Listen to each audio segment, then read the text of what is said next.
ദൈവപരിപാലനയിൽ ആശ്രയിച്ച് ദിവ്യകാരുണ്യത്തിൽ നിന്നും ശക്തി സ്വീകരിച്ച് മദർ മേരി ലിറ്റി കുന്നന്താനത്ത് തുടക്കം കുറിച്ച ദൈവപരിപാലനയുടെ ചെറിയ ദാസികൾ എന്ന സന്യാസ സമൂഹത്തിൻ്റെ സേവനം ഓസ്ട്രേലിയയിലെ മെൽബൺ വരെ നീണ്ടിരിക്കുന്നു.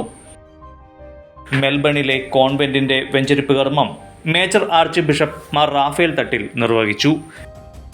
ഈ ഭവനം നാടിന് വെളിച്ചമായി മാറട്ടെ എന്ന് മേജർ ആർച്ച് ബിഷപ്പ് ആശംസിച്ചു. ദൈവപരിപാലനയിൽ മാത്രം ആശ്രയിച്ച് മുന്നേറുന്ന സഭാ സമൂഹത്തിന് ക്രിസ്തു സാക്ഷ്യമായി മാറട്ടെ എന്നും സന്യാസത്തിൽ ധാരാളം ദൈവവിളികൾ ഉണ്ടാകുവാൻ വഴി തുറക്കട്ടെ എന്നും അദ്ദേഹം ഓർമ്മിപ്പിച്ചു. മെൽബൺ രൂപതാധ്യക്ഷൻ മാർ ജോർജ് പനന്തോട്ടം, മുൻ രൂപതാധ്യക്ഷൻ മാർ ബോസ്കോ പുത്തൂർ എന്നിവരും ശുശ്രൂഷകളിൽ പങ്കാളികളായി. Mother superior general sister Mary Rosely, sister Mary Pavana എന്നിവരും പ്രസംഗിച്ചു.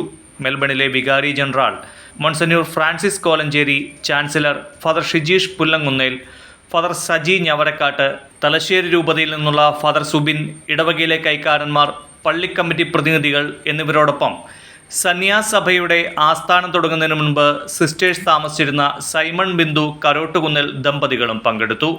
മെൽബണിലെ ശുശ്രൂഷകൾക്ക് നേതൃത്വം നൽകുന്നത് LSDP സമൂഹത്തിലെ സിസ്റ്റർ മേരി മാലിനിയും മേരി ക്ലാരിസുമാണ്.